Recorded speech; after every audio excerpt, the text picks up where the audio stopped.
नमस्कार। आज हम वैल्यू एडेड कोर्स जो है पॉलिटिकल साइंस का संवैधानिक मूल्य उसके यूनिट 2 को पढ़ेंगे, जिसका पहला टॉपिक है भारतीय संघीय व्यवस्था। इसका पीडीएफ आपको टेलीग्राम चैनल में मिल जाएगा। संघीय संघवाद क्या होता है, ऐसे अगर आप साधारण भाषा में समझेंगे, जैसे संघ अपन बोलते हैं, संघ मतलब क्या होता है? एक आदमी संघ बनाता है क्या? संगठन मतलब होता है दो या दो से अधिक व्यक्ति। तो भारत में भी संघ बना हुआ है। संघ कैसे बना है आपको पता होगा। भारत में कई छोटे छोटे राज्य हैं और वो जो छोटे छोटे राज्य हैं वो मिलके भारत बने। मतलब भारत में तो पहले 565 रियासतें थी, वो मिलके एक संघ बनाई। तो संघ के लिए पहली चीज है कि दो या दो से अधिक स्तर में सरकार हो। मतलब भारत में जैसे एक केंद्र सरकार है और एक राज्य सरकार है, तभी भारत संघ होगा। अगर आपका दो स्तर पे सरकार नहीं है तो आप संघ नहीं कहलाओगे। दूसरी चीज होती है कि शक्ति का विभाजन हो। मान लीजिए दो सरकार आप नाम के लिए बनाती है और राज्य के पास कोई शक्ति ही नहीं है, तो भी वो संघ नहीं कहलाएगा। तो दूसरी शर्त है कि शक्ति का विभाजन होना चाहिए। तीसरी चीज है कि यार आप शक्ति दे दिए, बाद में लूट लोगे, तो जो संविधान है उसमें वो लिखी होना चाहिए, लिखित होना चाहिए और कठोर होना चाहिए कि भाई बाद में आप बदल ना सको। अगली चीज होती है कि अगर इनको कोई दिक्कत है तो ये कहाँ जाएंगे राज्य वाले? तो ये जाएं न्यायपालिका के पास, जो स्वतंत्र हो और निष्पक्ष हो और इनका प्रतिनिधित्व केंद्र में हो। तो ये कहलाता है संघवाद। जैसे अपन जो पॉइंट पढ़ रहे थे, भारत में संघवाद कैसे कैसे है। तो दो स्तर पे सरकार है, शक्तियों का विभाजन है, लिखित और कठोर संविधान है, स्वतंत्र न्यायपालिका, राज्यों का प्रतिनिधित्व है। अब शक्ति विभाजन के बारे में सिलेबस में लिखा है। तो शक्ति विभाजन क्या हुआ है? कुछ विषय केंद्र के पास हैं, कुछ राज्य के पास हैं, कुछ समवर्ती सूची में जो दोनों के पास हैं। केंद्र के पास ऐसे विषय हैं जो पूरे देश में एक होना चाहिए, जैसे सेना है, रक्षा है। अब रक्षा हर राज्य की सेना नहीं होगी ना, हर राज्य अपना परमाणु बम नहीं बनाएगा ना, हर राज्य अपनी मुद्रा नहीं चलाएगा ना, हर राज्य की अपनी नागरिकता नहीं होगी। तो ऐसे विषय संघ सूची में ये कुल मिला के 100 हैं, जिन पे केंद्र कानून बनाता है। अगला है राज्य सूची, जिसमें 61 विषय हैं, जिसमें आपका पुलिस है, कृषि है, स्वास्थ्य है, ये आपके राज्य सूची के विषय हैं। और तीसरा है समवर्ती सूची के विषय, जिनमें दोनों कानून बनाते हैं, जिसमें शिक्षा है, वन है, पर्यावरण है। और चौथा अवशिष्ट सूची है। इसका मतलब ये होता है कि कोई ऐसा विषय आ गया जो पहले नहीं था। जैसे मान लीजिए चंद्रमा में हमको सोना मिल गया, अब वो जब संविधान बना तब तो नहीं था, तो वो चीजें केंद्र के पास चल देंगी, उसको अवशिष्ट सूची बोलते हैं। अब संसदीय लोकतंत्र अगली चीज लिखी। संसदीय लोकतंत्र मतलब होता है जो भारत में चल रहा है। मतलब आप विधायिका चुनते हो, उसके बाद विधायिका जाति, जैसे आपके जो विधायक हैं या सांसद हैं, आप भेजे चुन के। अब सांसद ही अपना नेता चुनते हैं, जो प्रधानमंत्री कहलाता है। अब प्रधानमंत्री क्या हो गए? कार्यपालिका हो गए, ठीक। तो मतलब आप विधायिका चुने, विधायिका का जो बहुमत दल का नेता है वो कहलाएगा कार्यपालिका। और कार्यपालिका विधायिका के प्रति उत्तरदायी होगा। मतलब जो कार्यपालिका है, जैसे मान लीजिए आपके प्रधानमंत्री हैं, तो ये जो आपकी विधायिका है उसके प्रति उत्तरदायी होंगे। जैसे अभी मान लीजिए बीजेपी की सरकार है, तो बीजेपी का जब तक बहुमत है तभी तक प्रधानमंत्री रहेंगे।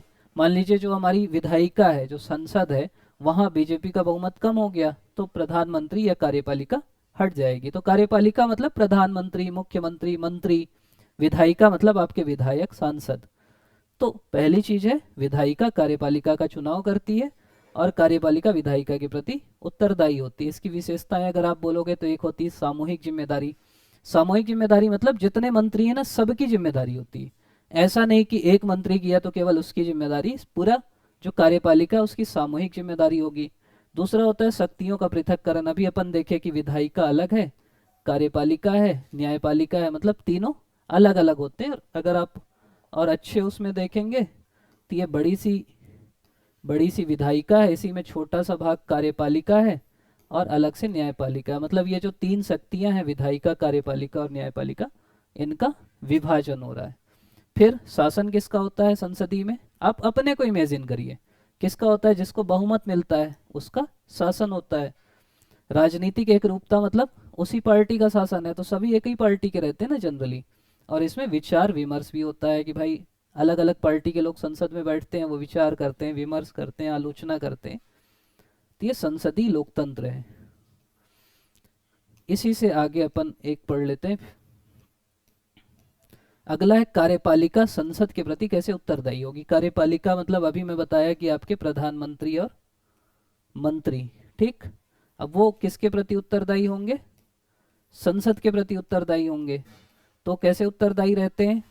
पहला होता है सामूहिक उत्तरदायित्व। सामूहिक उत्तरदायित्व मतलब होता है कि अविश्वास प्रस्ताव, जैसे ये प्रधानमंत्री और मंत्री है मान लो, अब ये विधायिका के प्रति उत्तरदायी है, इनका बहुमत तभी तक है, ये तभी तक प्रधानमंत्री जब तक इनका बहुमत है विधायिका में। तो अगर अविश्वास प्रस्ताव आया और मान लीजिए 100 सांसद हैं, 100 में से अगर 51 लोग बोले कि इस प्रधानमंत्री को हटाइए, तो प्रधानमंत्री को इस्तीफा देना पड़ेगा, मतलब उनका उत्तरदायित्व है।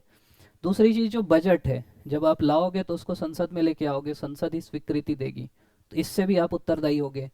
फिर आप संसद की, अगर संसद टीवी देखोगे तो देखते होगे वहाँ वो सवाल पूछते हैं प्रश्नकाल में, शून्यकाल में, इससे भी वो जवाबदेह ठहराते हैं।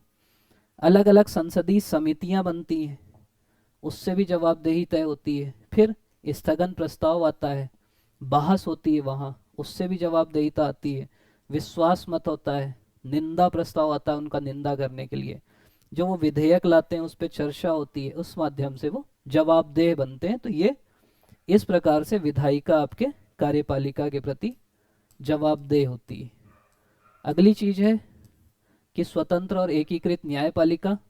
स्वतंत्र एकीकृत न्यायपालिका मतलब होता है कि सभी न्यायालय का प्रशासन एकीकृत हो, मतलब एक जैसा हो। जैसे हमारे यहाँ क्या है ढांचा, ऊपर सुप्रीम कोर्ट है, उसके बाद फिर हाई कोर्ट है, और उसके बाद फिर अधीनस्थ कोर्ट है। तो सब एक दूसरे से जुड़े हैं, ऐसा नहीं कि ये अलग है, ये अलग है, ये अलग है। तो उसको बोलते हैं एकीकृत होना। स्वतंत्र होना मतलब क्या होता है कि सरकार के जो अंग है, जैसे विधायिका और कार्यपालिका, उससे न्यायपालिका अलग है, स्वतंत्र है, उसको बोलते हैं स्वतंत्र न्यायपालिका।